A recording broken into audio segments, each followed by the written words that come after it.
مرحبا بكم. اختلفت الآراء في شكل ومدار الأرض، وبقت الحقيقة غير واضحة لمدة طويلة جدا. فكان الاعتقاد السائد بذاك الوقت هو أن الأرض مسطحة، كما أنها تمثل مركز الكون. أول من ذكر اعتقاد أن الأرض ممكن أن تكون كروية هم بعض الفلاسفة اليونانيين قبل الميلاد، أمثال أرسطو وفيثاغورس.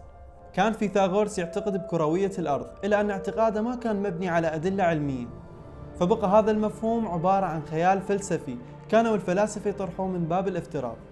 فما كان من العلم إلا أن يبقى على فكرة الأرض المسطحة ونموذج مركزية الأرض، إلى أن تغيرت الأزمان وتطورت الإمكانيات. في عام 1577 قام البحار البريطاني فرانسيس دريك برحلة حول الأرض استمرت ل3 سنوات. وقبل دريك رحلة ماجلان، واللي يعتبر أول من طاف الكرة الأرضية عن طريق البحر.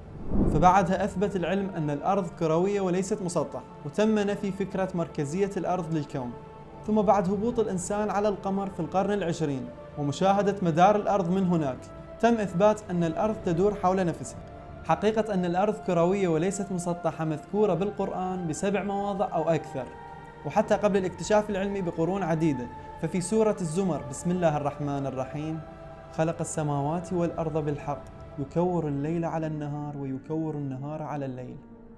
أشار الله لحقيقة تكور الأرض ودورانها على نفسها بهاي الآية، وذكر تعبير تكوير الليل على النهار والنهار على الليل. هذا التعبير البلاغي الجميل جدا راح يظهر ويتجلى بوضوح عند التأمل بمشهد الأرض من خارج الكرة الأرضية.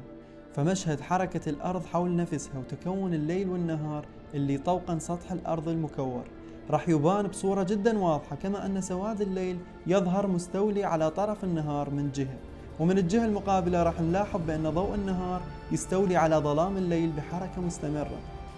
بعض المفسرين نتيجة عدم التفاتهم لتكور الأرض وعدم اكتشاف الحقيقة سابقا، فذكروا مواضيع ثانية ما تناسب مصطلح التكوير. فمن هاي الآية يظهر أن الأرض كروية وتدور حول نفسها. مو فقط هاي الآية تشير لكروية الأرض، أكو آيات كثيرة تشير لهذا المعنى. فعلى سبيل المثال سورة الرعد بسم الله الرحمن الرحيم: أولم يروا أنا نأتي الأرض ننقصها من أطرافها.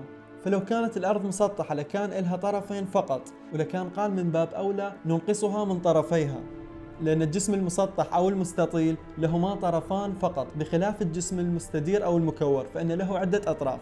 وكذلك بآية أخرى في سورة الرحمن بسم الله الرحمن الرحيم: يا معشر الجن والإنس إن استطعتم أن تنفذوا من أقطار السماوات والأرض فانفذوا لا تنفذون إلا بسلطان.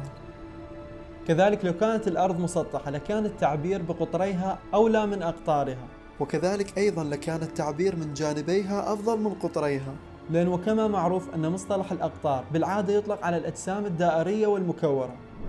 الآية الأخيرة يحتاج لها تأمل وتدبر واسع، فهي تظهر تحدي واضح بأنه لا يستطيع أحد أن يهرب من ملك الله ولا من قضائه بسبب عدم استطاعته عبور أقطار السماوات والأرض، فيخرج من مؤاخذته وحسابه يوم القيامة.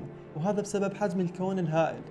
هذا ما كان الكون هو سماء واحدة من 7 سماوات، وكل هذا الكون عبر عنه القرآن بالسماء الدنيا، وكو بعد سماوات أخرى.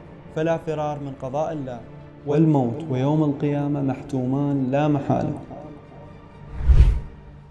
سنريهم آياتنا في الآفاق وفي أنفسهم حتى يتبين لهم أنه الحق. أولم يكف بربك أنه على كل شيء شهيد